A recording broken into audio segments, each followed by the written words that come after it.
এখন কথা আমাদেরকে বন্ধ করতে হবে, আমাদেরকে এখন কাজ করতে হবে। কিসের কাজ? দেশ গঠনের কাজ করতে হবে। দেশনেত্রী বেগম খালেদা জিয়া, সকলেই আপনারা এই মানুষটিকে চেনেন। এই মানুষটি শত অত্যাচার, নির্যাতন, জুলুমের মুখোমুখি হয়েছে এবং তার সাক্ষী এখানে উপস্থিত প্রত্যেকটি মানুষ। কিন্তু এই খালেদা জিয়াকে প্রস্তাব দেওয়া হয়েছিল স্বৈরাচারের পক্ষ থেকে যে উনি যদি বিদেশ চলে যান তাহলে সকল জেল জুলুম তাকে মুক্তি দেওয়া হবে।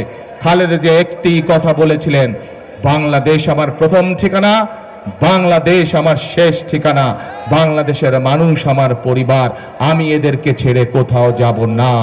প্রিয় ভাই বোনেরা, খালেদা জিয়া আপনাদেরকে ছেড়ে কোথাও যান নাই।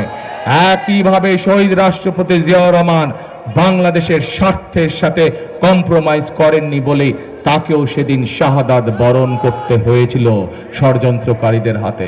প্রিয় ভাই বোনেরা, এই দেশ খালেদা জিয়া, জিয়াউর রহমানের যেরকম প্রথম এবং শেষ ঠিকানা, একইভাবে আমরা যারা এখানে উপস্থিত আছি প্রত্যেকটি মানুষের প্রথম এবং শেষ ঠিকানা কোনটি?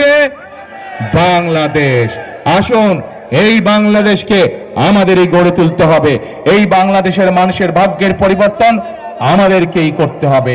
অন্য দেশ যদি তাদের মানুষের ভাগ্যের পরিবর্তন করতে পারে, অন্য দেশ যদি তাদের দেশের ভাগ্যের পরিবর্তন করতে পারে, আমরা কেন তাহলে করতে পারবো না? পারবো আমরা ইনশাআল্লাহ। প্রিয় ভাই বোনরা, আসুন 12 তারিখে নির্বাচন শুধু ভোটের নির্বাচন হবে না, 12 তারিখে নির্বাচন হবে দেশ গঠনের নির্বাচন। 12 তারিখে নির্বাচন হবে মানুষের ভাগ্য পরিবর্তনের নির্বাচন। 12 তারিখে নির্বাচন হবে দেশের ভাগ্য পরিবর্তনের নির্বাচন। সেজন্যই আমি সবসময় একটি কথা বলি, করব কাজ গড়ব দেশ সবার আগে। সবার আগে কিভাবে বাংলাদেশ করব কাজ?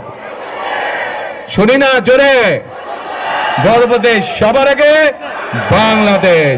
প্রিয় ভাই বোনেরা, আসুন আজকের এই নির্বাচনী জনসভার প্রতিজ্ঞা হোক, আজকের এই নির্বাচনী জনসভার শপথ হোক আমাদের, করব কাজ গর্ব দেশ সবার আগে বাংলাদেশ।